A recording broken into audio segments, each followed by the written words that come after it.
ત્યારે શરૂઆત કરીશું રૂપિયાની સાથે તો રૂપિયો આજે શરૂઆતી કારોબારમાં કોઈ પણ ફેરફાર વગર 84.69 પ્રતિ ડોલર ઉપર ખોલ્યો છે.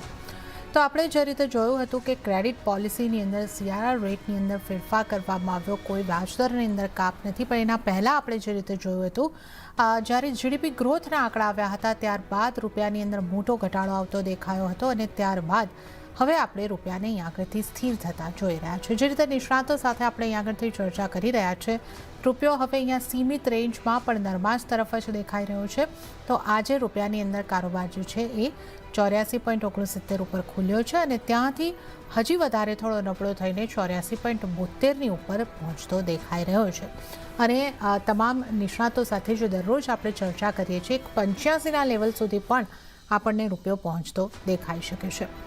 સામે નજર જે છે એ ડોલર ઇન્ડેક્સની ચાલ ઉપર રહેશે. 106.19 ઉપર આપણે ડોલર ઇન્ડેક્સ અહીં આગળથી જોઈ રહ્યા છે અને ડોલર ઇન્ડેક્સ માટે જે શુક્રવારના આંકડાઓ આવ્યા હતા એ તો ખાસ મહત્ત્વના રહેશે જ. અને હવે 18 તારીખે જે ફેડની મિટિંગના આઉટકમ આવવાના છે એના ઉપર ખાસ નજર બનેલી રહેશે કે હવે કઈ રીતનો રેટ કટ આપવામાં આવે છે. કારણ કે ફેડ ઓફિશિયલ્સ તરફથી જે રીતના નિવેદનો આવી રહ્યા છે, જે રીતે સત્તા પરિવર્તન યુએસની અંદર થઈ રહ્યું છે, ટ્રમ્પની સરકાર હવે અહીં આગળથી આવી રહી છે અને ડોલરને મહત્ત્વ આવશે, અમેરિકા ફર્સ્ટને મહત્ત્વ આપી રહ્યા છે, જેની સીધી અસર ડોલર ઇન્ડેક્સની ચાલ ઉપર અને એની આડકતરી અસર આપણા રૂપિયા પર પડતી દેખાઈ રહી છે. અને ડોલર ઇન્ડેક્સની અસર જે છે આપણે સૌ જાણીએ છીએ તમામ કોમોડિટીઝની ઉપર પડતી હોય છે.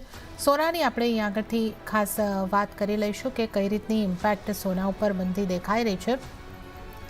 સોનામાં આજે થોડી ખરીદારી આવતી આપણને દેખાય છે, જ્યાં જીઓપોલિટિકલ ટેન્શન્સનો એક સપોર્ટ જે છે સેફ હેવન બાઇંગ તરીકે મળતો આપણને જોવા મળ્યો છે, જેને કારણે કોમેક્સ ઉપર સોનાનો ભાવ જે છે એ 5% મજબૂતી દર્શાવી રહ્યો છે અને 2638 સુધીના લેવલ પર આપણે અત્યારે કારોબાર જોઈ શકીએ છીએ.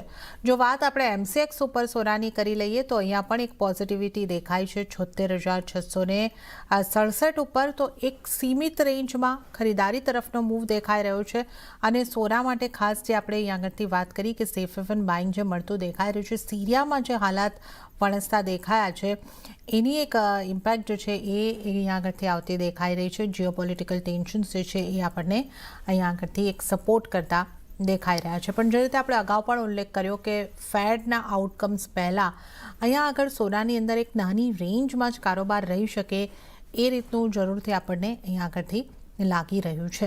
તો આના ઉપર પણ આપણે નિષ્ણાતો સાથે ચર્ચા કરીશું. પણ સોનાની સાથે ચાંદીની પણ જો વાત કરી લઈએ તો સોનામાં હલકી ખરીદારી છે, પણ ચાંદીમાં સ્થિતિ થોડી વિપરીત લાગી રહી છે. અહીંયા વેચવાલી યથાવત લાગી રહી છે.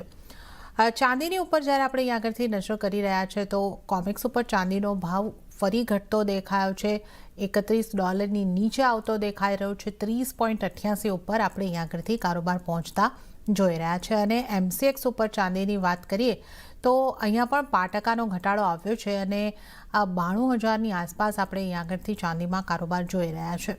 પણ 92,000 અહીંયા આગળથી યથાવત છે, પણ એક થોડી નરમાશ સાથેનો ટ્રેન્ડ છે એ ચાંદીની અંદર આપણને દેખાઈ રહ્યો છે. વધારે ચર્ચા કરીશું, પણ હાલ સમય થઈ રહ્યો છે બ્રેક લેવાનો. લઈશું બ્રેક અને બ્રેક બાદ આપણે કોમોડિટીઝની ચર્ચામાં આગળ વધીશું.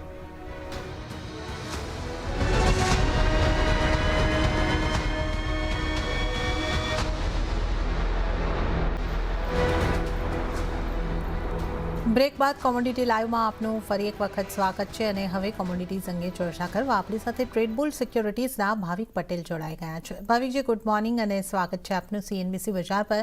તો ભાવિકજી, કરન્સીની સાથે શરૂઆત કરી. આજે રૂપિયામાં ફ્લેટ ઓપનિંગ થતું જોવા મળ્યું છે અને થોડા નરમાશ તરફ જ દેખાઈ રહ્યો છે. તો કઈ રીતનો આપનો વ્યૂ બની રહ્યો છે? રૂપિયામાં નરમાશ યથાવત રહેશે? गुड मॉर्निंग झरना जी. यस डेफिनेटली आई थिंक जो આરબીઆઈ લાસ્ટ વીક જો રેટ કટ કર્યું તો મને લાગે છે કે રૂપિયામાં થોડીક મજબૂતી જોવા મળે છે. બટ આરબીઆઈ એક પોલિસી સારું કર્યું છે કે જે ફોરેન ફંડ જે છે એનઆરઆઈ એ લોકો એટલીસ્ટ ઇન્વેસ્ટ કરી શકે છે એના માટેનું એક પગલું લીધું છે, જેનાથી એટલીસ્ટ જે ડોલર ઇન્ફ્લોઝ જે છે એ થોડા વધી શકે છે. તો આપણે જોયું તો કે ત્યારે એક સ્ટ્રોંગ ઇન્ટ્રાડે પર્સપેક્ટિવમાં જોવા મળ્યું હતું, બટ એના પછી ફરીથી આપણે જોઈ રહ્યા છીએ તો રૂપિયો પાછો વીક થઈ રહ્યો છે, કારણ કે ઓવરઓલ જે પણ લાગી રહ્યું છે કે નેક્સ્ટ વીક નેક્સ્ટ ટાઈમ આરબીઆઈની પોલિસી છે એમાં પણ મે બી રેટ કટ નહીં થઈ શકે, કારણ કે આ વખતે જે ઇન્ફ્લેશન ડેટા આવ્યા છે એ પણ થોડાક વધીને આવ્યા છે. એટલે આઈ થિંક જેટલું પણ આરબીઆઈ ડીલે કરવાનું છે રેટ કટનું, ત્યાં સુધી મને નથી લાગતું કે કોઈ મેજર આપણને સ્ટ્રેન્થ જોવા મળી શકે છે. હાલ અત્યારની ઇક્વિટી માર્કેટમાં પણ હમણાં એફઆઈની ઇન્ફ્લોઝ થયો છે, બટ ઓવરઓલ મેજરલી હજી પણ આઉટફ્લો દેખાઈ રહ્યો છે. અને આઈ થિંક 20 જાન્યુઆરી પછી જ્યારે ટ્રમ્પ આવશે અને જો ટેરિફ રાખશે તો આઈ થિંક એક ડોલર ફરીથી સ્ટ્રોંગ થઈ શકે છે અનસર્ટનિટીના લીધે, જેના લીધે રૂપિયો પણ વીક થઈ શકે છે. તો હાલ હમણાં મને લાગી રહ્યું છે કે 84.85 થી 85 સુધીના લેવલ્સ પણ આપણને જોવા મળી શકે છે. તો ટૂંક સમયમાં આઈ થિંક કોઈ પણ વીકનેસ જ દેખાઈ રહી છે, કોઈ પણ સ્ટ્રેન્થ નથી દેખાઈ રહ્યો. તો કોઈ પણ ડિપ આવે છે તો બાયની રિકમેન્ડેશન છે 84.60 ની આસપાસ, અને આગળ જતા મને લાગે છે 84.85 થી 85 સુધીનું લેવલ પણ જોવા મળી શકે છે. ઓકે, તો રૂપિયામાં નરમાશ યથાવત રહેતી જોવા મળી શકે છે અને 85 અને એની ઉપરના સ્તર પણ અહીં આગળથી રૂપિયામાં બનતા દેખાઈ શકે છે. હવે જો ભાવિકજી આપણે સોનાની વાત કરીએ તો સોનામાં આજે થોડી ખરીદારી આવતી દેખાઈ રહી છે. આજે સિરિયાની અંદર જીઓપોલિટિકલ ટેન્શન્સ આપણે બનતા જોયા જે રીતના વીકેન્ડની અંદર, એને કારણે સેફ હેવન બાઇંગ આવતું જોઈ રહ્યા છે આપણે. કઈ રીતે તમે જોઈ રહ્યા છો અને સોનાના ભાવ આપણે ક્યાં પહોંચતા લાગી રહ્યા છે? એટલે આઈ થિંક છેલ્લા 10 દિવસથી જોઈ રહ્યા છે તો સોનું 2430 થી 2490 એક સીમિત દાયરામાં ટ્રેડ કરી રહ્યું છે. અને ડિસ્પાઇટ આપણે લાસ્ટ વીક જોયું હતું કે નોન ફાર્મ પેરોલના ડેટા આવ્યા હતા જે ધાર્યા કરતાં સ્ટ્રોંગ આવ્યા હતા અને એક્સપેક્ટેડ હતા. બટ અનએમ્પ્લોયમેન્ટ રેટ હતું એ પણ 4.1 થી 4.2 વધીને આવ્યું છે, એટલે થોડુંક મિક્સ્ડ હતું. પણ તે છતાં પણ આપણે રૂપિયામાં ગોલ્ડમાં કોઈ મેજર મુવમેન્ટ જોવા નથી મળી રહી. અને જેમ તમે કીધું, આઈ થિંક સિરિયાની જે કોન્ફ્લિક્ટ છે એ આઈ થિંક ઓવરઓલ માર્કેટમાં બહુ ફરક નહીં પડે, કારણ કે પહેલાં આપણે જોઈ રહ્યા છીએ કે સિવિલ અનરેસ્ટ તો થઈ જ રહી છે. અને આઈ થિંક જે અસાદની ગવર્મેન્ટ જે ટોપલ થઈ છે એનાથી પણ આઈ થિંક જીઓપોલિટિકલ કન્સર્ન્સ વધવાના નથી. બધી નેબરિંગ કન્ટ્રીઝ છે એ લોકો બોર્ડર સીલ કરી દીધી છે, એટલે ઓવરઓલ ત્યાંથી કોઈ ઓઇલ પણ પ્રોડ્યુસ નથી થતું. એટલે જ જોયું છે કે ઓઇલ કે ગોલ્ડ કોઈમાં બેઝિક ફરક જોવા નથી મળી રહ્યો. મને લાગે છે કે આ વીકમાં ઇન્ફ્લેશનના ડેટા છે અને નેક્સ્ટ વીક ફેડની બેઠક છે, તો એમાં કદાચ થોડીક મુવમેન્ટ આવી શકે છે. એક્સપેક્ટેડ છે કે ફેડ ફરીથી રેટ કટ કરી શકે છે 25, બટ છેલ્લા 5-6 દિવસથી જોઈ રહ્યા છે તો આઈ થિંક એક હોલિડે મૂડમાં જ છે ગોલ્ડ. અને આઈ થિંક 15-16 ડિસેમ્બર પછી તો આપણે જોઈ રહ્યા છીએ કે યુઝ્યુઅલી વોલ્યુમ પણ ઓછું થઈ જાય છે, અને ક્રિસમસ વેકેશન પછી જાન્યુઆરીમાં જ મેજર ફરીથી મૂવમેન્ટ જોવા મળે. મને લાગે છે કે એટલીસ્ટ અહીંથી ડિસેમ્બર એન્ડ સુધીમાં આપણને કોઈ મોટી મુવમેન્ટ જોવા નહીં મળે, કે જેટલા પણ ન્યૂઝ છે બધું ઓલરેડી ડિસ્કાઉન્ટ થઈ ચૂક્યા છે. એટલે સીમિત દાયરામાં ટ્રેડ રહેશે. બટ આજના દિવસમાં પણ મને લાગે છે બાર સ્ટ્રેટેજી રાખવી જોઈએ, જે અરાઉન્ડ 76,200ની આસપાસ બાય કરી શકાય છે 76,800ના ટાર્ગેટથી, અને સ્ટોપ લોસ રાખી શકાય 76,000. તો આજે થોડુંક ઘટાડો આવે છે તો સોનામાં બાયની રિકમેન્ડેશન છે. ઓકે, તો સોનામાં ઘટાડે ખરીદીની સલાહ બનતી દેખાઈ રહી છે. 76,200ની આસપાસથી સોનામાં બાય કરો. 76,000નો સ્ટોપ લોસ અને 76,800ના ટાર્ગેટ તમને ઇન્ટ્રાડેમાં બનતા દેખાઈ શકે છે. તો સોનામાં તો ખરીદારીની સલાહ છે. પણ ભાવિકજી, ચાંદીમાં આપણે જોઈએ તો ચાંદીમાં આજે આપણને લાલ નિશાનની અંદર કારોબાર દેખાઈ રહ્યો છે. કોમેક્સ પર $30 ઉપર, એટલે 31ની નીચે, 30-31ની વચ્ચે છે. અને સ્થાનિક બજારમાં પણ લગભગ 5% નરમાશ બની ચૂકી છે. તો ચાંદીની આ નરમાશને કેવી રીતે જોવી જોઈએ? એક આઉટ પરફોર્મન્સ બાદ અહીંયા આગળથી પ્રોફિટ બુકિંગ છે? આઈ થિંક એના માટે મને લાગે છે આજે જે ચાઇનાના ડેટા આવ્યા છે મોંઘવારીના, એ વધારે ઇફેક્ટ કરી રહ્યું છે. કારણ કે ચાઇનાના જે મોંઘવારીના ડેટા આવ્યા એ ધાર્યા કરતાં ઓછા આવ્યા છે. દેટ મીન્સ કે હજી પણ ત્યાં ડિફ્લેશન છે. ઇન્ફ્લેશન જો હોય તો થોડુંક સારું કહેવાય કે એટલેસ ડિમાન્ડ છે. પણ જો ઇન્ફ્લેશનના બદલે ડિફ્લેશન આવે છે, દેટ મીન્સ કે ત્યાંની જે ડિમાન્ડ જે છે, લોકલ ડિમાન્ડ, એ ઓછી થઈ રહી છે અને સપ્લાય વધી રહ્યો છે. હવે આવા સિનારીઓમાં ઓફકોર્સ મેટલ્સ કે ચાંદી જે આપણે ઇન્ડસ્ટ્રીયલ ડિમાન્ડ ગણીએ છીએ એની ડિમાન્ડ ઓછી જ એક્સપેક્ટેશન છે. એટલે એનું આઈ થિંક એક રિએક્શન જોવા મળી રહ્યું છે, કે જ્યાં આપણે છેલ્લા 3-4 દિવસમાં જોયું કે ગોલ્ડની કમ્પેરેટિવલી સિલ્વર આઉટપરફોર્મ કરી રહી હતી. હવે આઈ થિંક આ વીક ઇન્ફ્લેશનના ડેટા ચાઇના તરફથી આવ્યા છે, તો એની થોડીક પ્રોફિટ બુકિંગ જોવા મળી રહ્યું છે. તો આજના દિવસોમાં મને લાગે છે કે આઈ થિંક સિલ્વર થોડુંક વીક જરૂરથી રહી શકે છે.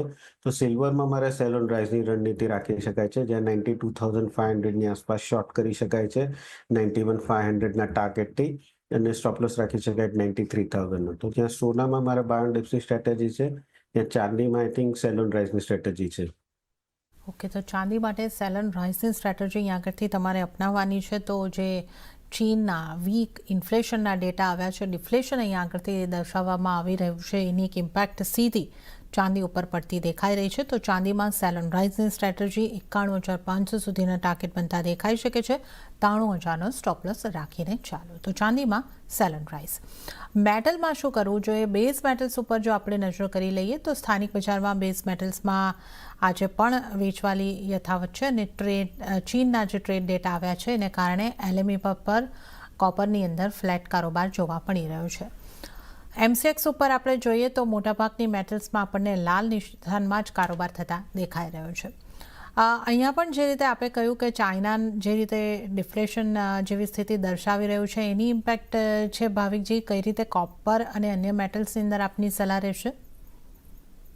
Yes, definitely. આઈ થિંક માર્કેટે થોડુંક રિએક્ટ, ઓફકોર્સ જે ડેટા આવ્યા છે ઇન્ફ્લેશનના, એટલે ઘટીને ડિફ્લેશન આવ્યું છે, એનું થોડુંક નેગેટિવ રિએક્શન જોવા મળ્યું છે. બટ આઈ થિંક કોપર આપણે જોઈએ તો કોપર મિડ ઓફ નવેમ્બરથી ડિસેમ્બર સુધી જોઈએ તો એક નાની રેન્જમાં 803થી 813ની હતું અને ગયા અઠવાડિયે આપણે જોઈએ કે એક વોલ્યુમ સાથે બ્રેકઆઉટ આવ્યું છે. તો મને લાગે છે કે આઈ થિંક આ જે બ્રેકઆઉટ છે હજી સસ્ટેન થઈ શકે છે. બટ એલ્યુમિનિયમમાં મને લાગે છે કે વીકનેસ થોડી આવી શકે છે, કારણ કે ચાઇના તરફથી આપણે જોયું છે કે જે લોકો એક્સપોર્ટ હતું એના ઉપરનું જે ટેક્સ રિબેટ હતું એ ઓછું કર્યું છે. અને આઈ થિંક એ એક સ્ટેપ એટલે છે કારણ કે ટ્રમ્પ સાહેબ આવે છે તો એ ટેરિફ ના લગાવી શકે, કે એવું ના કહી શકે કે ચાઇના એક્સપોર્ટ માટે વધારે ઇન્સેન્ટિવ આપી રહ્યું છે. આઈ થિંક એના માટેનું એક પગલું છે જે એલ્યુમિનિયમ માટે થોડુંક નેગેટિવ છે. અને એના માટે જ આપણે જોયું કે બીજી બધી બેઝ મેટલ્સ કરતાં એલ્યુમિનિયમ છેલ્લા 2 દિવસમાં વધારે કરેક્ટ થયું છે. તો આઈ થિંક એલ્યુમિનિયમમાં મારે વીકનેસ જે છે એ તો એક્સપેક્ટેડ છે કે હજી યથાવત રહી શકે છે. એલ્યુમિનિયમમાં સેલિંગની રણનીતિ રાખવી જોઈએ 244ની આસપાસ, 241ના ટાર્ગેટથી, અને સ્ટોપ લોસ રાખી શકાય 246નો. બટ કોપરમાં કારણ કે કેટલા વખત પછી બ્રેકઆઉટ આવ્યું છે અને 2-3 દિવસ આપણે જોઈ રહ્યા છીએ કે સસ્ટેનિંગ થઈ રહ્યું છે, તો મને લાગે છે કે કોપરમાં હજી પણ બાયની રણનીતિ રાખવી જોઈએ, કે જે કરંટ માર્કેટ પ્રાઇસથી જ હું બાયની રિકમેન્ડેશન આપીશ 828ના ટાર્ગેટથી, અને સ્ટોપ લોસ રાખી શકાય છે 818નો. ઓકે, તો મેટલમાં કઈ રીતની રણનીતિ રાખવી જોઈએ? તો એલ્યુમિનિયમમાં સેલ ઓન રાઇઝ કરવાનું છે 241ના ટાર્ગેટ, 246નો સ્ટોપ લોસ, અને કોપરની અંદર તમે ખરીદારી કરીને ચાલી શકો છો 828ના ટાર્ગેટ અને 818નો સ્ટોપ લોસ તમારે ધ્યાને રાખવાનો રહેશે. તો આ મેટલ્સ પૈકી ખાસ સલાહ બનતી દેખાઈ રહી છે. હવે જો ક્રૂડની વાત કરી લઈએ તો ક્રૂડમાં આજે ખરીદારી સાથેનો કારોબાર થતો દેખાઈ રહ્યો છે. અહીંયા સિરિયામાં જીઓપોલિટિકલ ચિંતામાં જે વધારો થયો છે એનો થોડો ઘણો સપોર્ટ મળતો દેખાઈ રહ્યો છે. બ્રેન્ટનો ભાવ 5%થી વધારે ઉછળીને $71ની આસપાસ, 0.5%નો ઉછાળો બ્રેન્ટ ઉપર 71.52. નાઇમેક્સની વાત કરીએ તો 67.61, અને જો આપણે એમસીએક્સ પર ક્રૂડ જોઈએ તો 5,738. ભાવિકજી, અહીંયા આગળ આપણે જે રીતે ક્રૂડને જોઈ રહ્યા છે 0.5%ની આસપાસની ખરીદારી બ્રેન્ટની અંદર દેખાઈ રહી છે. એમસીએક્સમાં હજી 5%ની આસપાસ જ ઇમ્પેક્ટ આવતી દેખાઈ રહી છે. કઈ રીતે તમે જોઈ રહ્યા છો ક્રૂડને? ક્રૂડને આઈ થિંક જે અત્યારના સ્લાઇટ રિકવરી જોવા મળી છે, મને લાગે છે કે થોડુંક શોર્ટ કવરિંગ જ દેખાઈ રહ્યું છે, કારણ કે ક્લિયરલી આપણે જોયું કે સિરિયાનું જે છે એની કોઈ ઇમ્પેક્ટ ક્રૂડ પર આવી નથી રહી, કારણ કે આપણે જોયું છે કે ત્યાં સિરિયામાં ના કોઈ પ્રોડ્યુસ થાય છે ઓઇલ, કે ત્યાંથી કોઈ સપ્લાય થઈ રહી છે. એટલે ત્યાંની કોન્ફ્લિક્ટ છે એમાં ઓઇલમાં, એટલે સપ્લાય અને ડિમાન્ડનો કોઈ ફરક નથી પડતો. યુઝ્યુઅલી આ થર્ડ ક્વાર્ટર જે હોય છે એમાં આપણે જોયું છે કે હિસ્ટોરિકલી ડિમાન્ડ જે છે એ ક્રૂડની ઓછી જ હોય છે. અને આ વખતે ઓપેક પ્લસે જે 3 મહિનાનું એક્સટેન્શન ધાર્યું છે એમાં પણ સાઉદી અરેબિયાએ ટ્રાય કર્યું હતું કે બીજી બધી ઓપેક પ્લસ કન્ટ્રીઝ જે છે હજી પણ વોલેન્ટરી પ્રોડક્શન ઓછું કરે, બટ એ નથી થવાનું. અને જો 20મી જાન્યુઆરી પછી ટ્રમ્પ ટેરિફ નાખે છે તો ફરીથી ડિમાન્ડ જે છે એ ઓર ઓછી થઈ શકે છે. એટલે ઓવરઓલ વીક જ અત્યારના દેખાઈ રહ્યું છે ક્રૂડનું પ્રાઇસીસ. બટ કારણ કે 70ની આસપાસ આવી ચૂક્યું છે બ્રેન્ટ, કે જ્યાં આપણે પહેલાં પણ જોયું હતું સપોર્ટ મળી રહ્યો છે. એમસીએક્સમાં પણ જોયું છે કે 5600થી 5700ની આસપાસ આવે છે ત્યારે ઉછાળો જોવા મળ્યો છે. એટલે હાલ અત્યારના આટલું 59થી 5600નું કરેક્શન આવ્યું છે, તો અહીંયાથી મને નથી લાગતું કે નવું શોર્ટ બનાવી શકાય છે. આઈધર થોડુંક ઉછાળો આવે છે ત્યારે શોર્ટ કરી શકો છો, અધરવાઇઝ થોડાક એગ્રેસિવ ટ્રેડર છે તો એકવાર ઇન્ટ્રાડે અહીંયાથી જ, કારણ કે સપોર્ટ લેવલની નજીક છે, તો બાય કરી શકાય છે કરંટ માર્કેટ પ્રાઇસથી 5780ના ટાર્ગેટથી, અને સ્ટોપ લોસ રાખી શકાય છે 5700ની. ઓકે, તો આ એક સલાહ જે છે તમારે માટે હજી ખરીદારી તરફ રહી શકો છો.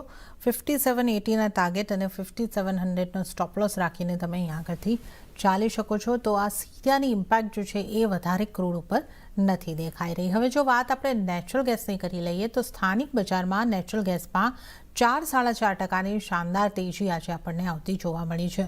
ભાવ 274 પણ પહોંચ્યા હતા. અત્યારે આપણે 272ની આસપાસ જોઈ રહ્યા છે. ભાવિકજી, આ 4-4.5%ની મજબૂતીને કઈ રીતે જોઈ રહ્યા છો તમે નેચરલ ગેસમાં? ફાઇનલી આઈ થિંક નેચરલ ગેસમાં આપણે જોઈએ તો વિન્ટરની અસર દેખાઈ રહી છે, કારણ કે અત્યારના હાલ આપણે જોઈએ તો વિન્ટર સિઝન છે, બટ યુએસ ને યુરોપમાં આપણે જોઈએ તો કે વેધર ફોરકાસ્ટ એવું દેખાઈ રહ્યું હતું કે બહુ ખાસ ઠંડી નથી પડી રહી, પણ હવે વેધર ફોરકાસ્ટ દેખાઈ રહ્યો છે કે ક્રિસમસ ટાઈમ સુધીમાં ત્યાં ઠંડી જામી શકે છે, અને એની જે ઇમ્પેક્ટ જે છે આપણે નેચરલ ગેસમાં જોવા મળી રહી છે. હાલાકી અપસાઇડ હજી પણ લિમિટેડ રહેશે, કારણ કે જે ઇન્વેન્ટરીઝ છે એ છેલ્લા 5 વર્ષની એવરેજ જોઈએ તો એનાથી 6% ઉપર છે. બટ જે રીતે અત્યારના વેધર ફોરકાસ્ટ દેખાઈ રહ્યો છે એ રીતે મને લાગે છે કે એટલીસ્ટ જે અપસાઇડ જે છે એ 280 થી 285 સુધીનું પણ રનઅપ આપણને જોવા મળી શકે છે. આજે ઓલરેડી જે ગેપ અપ સાથે ઓપન થયો છે, તો આઈ થિંક હું થોડીક અહીંયાથી પ્રાઇસીસ નીચે આવે એની વેઇટ કરીશ. અરાઉન્ડ 270ની આસપાસ 265નો ઇન્ટ્રાડે સ્ટોપ લોસ રાખી શકાય છે, અને 1 થી 2 દિવસનો ટાર્ગેટ 285 રાખી શકાય છે. એકવાર નીચે થોડુંક આવે છે 270ની આસપાસ, તો નેચરલ ગેસ બાય કરી શકાય છે. ઓકે, તો નેચરલ ગેસમાં ઘટાડે ખરીદી કરીને ચાલો. તો વેધર રિપોર્ટ ક્રિસમસ સુધીની અંદર અહીંયા આગળથી ઠંડી જામતી દેખાઈ શકે છે, એની સીધી ઇમ્પેક્ટ કિંમતો ઉપર. અને સલાહ તમારે માટે જો બની રહી છે 270 સુધી જો એક થોડો નીચે આવે છે કિંમતો તો ખરીદારી કરીને ચાલો. 265ના સ્ટોપ લોસ અને 285ના ટાર્ગેટ 1 થી 2 દિવસની અંદર તમને બનતા દેખાઈ શકે છે. તો નેચરલ ગેસમાં ખરીદારી કરીને ચાલવાની સલાહ છે. તો આપણે નોન એગ્રી કોમોડિટીઝની તો વાત કરી, અને હવે આપણે જો એગ્રી કોમોડિટીના કારોબાર ઉપર પણ નજર કરી લઈએ. મસાલા પેકમાં આજે સુસ્ત કારોબાર થતો દેખાઈ રહ્યો છે. જ્યાં આગળ આપણે જો વાત કરી લઈએ તો જીરામાં ચોક્કસપણે થોડી ખરીદારી છે, પરંતુ હળદર અને ધાણામાં ઘટાડો દેખાઈ રહ્યો છે.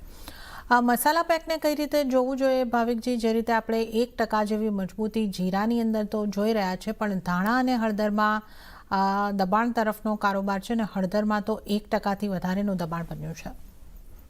આઈ થિંક હળદરમાં મને લાગે છે કે થોડીક પ્રોફિટ બુકિંગ જ ચાલી રહી છે, કારણ કે આપણે જોયું હતું કે 7200 થી 8000 સુધીનું એક રનઅપ પણ જોવા મળ્યું હતું, અને હાલ અત્યારના જોઈ રહ્યો છે તો હવે બધે ઠંડી જામી છે, એટલે એના લીધે જે સ્વિંગ જે છે એ હવે ફરીથી ફાસ્ટ થઈ રહ્યું છે.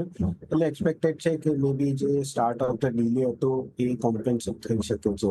એટલે જ આપણે બધી જ મસાલા પેકમાં જોઈએ તો એમાં થોડુંક વેચાણ જોવા મળી રહ્યું છે, કારણ કે હવે મને લાગે છે કે છેલ્લા આપણે એક અઠવાડિયું જોઈએ તો પ્રોબેબલી સ્વિંગ પિકઅપ થઈ શકે છે, અને લાસ્ટ યરની કમ્પેરેટિવલી સેમ આવી શકે છે, જેના લીધે પ્રાઇસીસમાં થોડુંક દબાણ જોવા મળી રહ્યું છે. બટ હજી પણ આઈ થિંક જ્યાં સુધી ફાઇનલ ફિગર્સ નથી આવી રહ્યા ત્યાં સુધી મને નથી લાગતો કે કોઈ મેજર કરેક્શન જોવા મળી શકે છે. તો બધામાં, ધાણામાં અને જીરામાં બેઉમાં હું બાય એન્ડ ડિપ્સિટ સ્ટ્રેટેજી રાખીશ, કે જ્યાં સૌથી પહેલા ધાણાની વાત કરીએ તો આઈ થિંક 7650ની આસપાસ એકવાર બાય કરી શકાય છે, 7600ની સ્ટોપ લોસથી, અને ટાર્ગેટ રાખી શકાય છે 7800નો. અને સેમ વે આપણે જીરાની વાત કરીએ તો જીરામાં પણ 23700ની આસપાસ બાય કરી શકાય છે 24500ના ટાર્ગેટથી, અને સ્ટોપ લોસ રાખી શકાય 23300નો. ઓકે, તો અહીંયા આગળથી સલાહ તે તમારા માટે ધાણામાં બાય કરવાની અને જીરામાં બાય કરવાની બનતી દેખાઈ રહી છે. ધાણાની જો અહીંયા આગળથી આપણે વાત કરીએ તો 7800ના ટાર્ગેટ અને 7600નો સ્ટોપ લોસ ધ્યાને રાખવાનો રહેશે, અને જીરાની અંદર 24500ના ટાર્ગેટ માટે તમારે ખરીદારી કરવાની રહેશે. તો આ સલાહ ખાસ કરીને મસાલા પેકમાંથી બનતી દેખાઈ રહી છે. ગુવાર પેકમાં પણ થોડું દબાણ રહ્યું છે, કોકુળમાં પણ થોડું દબાણ રહ્યું છે. અન્ય આપણે જે એગ્રી કોમોડિટીઝની એનસીડીએક્સ પર ટ્રેડેડ કોમોડિટીઝની વાત કરવી હોય ભાવિકજી, તો કઈ રીતની આપની સલાહ રહેશે? આઈ થિંક ગુવાર પેક હજી પણ વીક જ દેખાઈ રહ્યું છે, બટ એક પોઝિટિવ એ છે કે ગુવાર સીધા આપણે 5050 5060ની આસપાસ જ્યારે પણ આવે છે તો એક નાનો ઉછાળો જરૂરથી જોવા મળી રહ્યો છે. ઓવરઓલ હજી પણ ફંડામેન્ટલ છે ને કાફી વીક છે, એટલે અહીંયાથી એટલીસ્ટ પોઝિશનલ બાઇંગ તો મને દેખાઈ નથી રહ્યો. બટ યસ જ્યારે પણ એ સપોર્ટની નજીક આવે છે ત્યારે એક પ્લે આઉટ જરૂરથી કરી શકાય છે ઇન્ટ્રાડે માટે. તો આઈ થિંક એ જ સ્ટ્રેટેજી રાખવી જોઈએ જ્યાં સુધી 5000નું લેવલ બ્રેક નથી કરતું. એકવાર 5000નું લેવલ બ્રેક કરે પછી કોઈ પણ લોંગ પોઝિશન છે નીકળી જવી જોઈએ. તો આજના દિવસમાં પણ 5100ની આસપાસ જો આવે છે તો 5070 થી 5050ના સ્ટોપ લોસ એકવાર બાય કરી શકાય છે ઇન્ટ્રાડે પર્પઝથી. 5170 થી 5200નું ટાર્ગેટ. પણ અહીંયાથી હજી પણ કોઈ પણ લોંગ પોઝિશન કેરી કરવાની રેકમેન્ડેશન નહીં આપું કારણ કે ફંડામેન્ટલ હજી પણ વીક છે. સ્પોરેડિકલી જ્યારે પણ કરેક્શન આવે ત્યારે ઇન્ટ્રાડે બાય કરી શકાય છે પણ હોલ્ડ કરવાનું અત્યારના રેકમેન્ડેશન નથી લાગતું.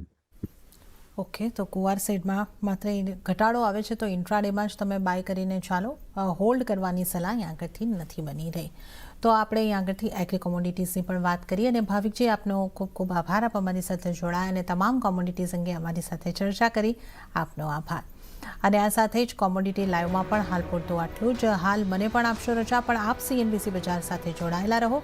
આગળ મારા સહયોગી પ્રીતિ દલાલ આપને માટે લઈને આવશે બજાર હેલ્પલાઇન. નમસ્કાર.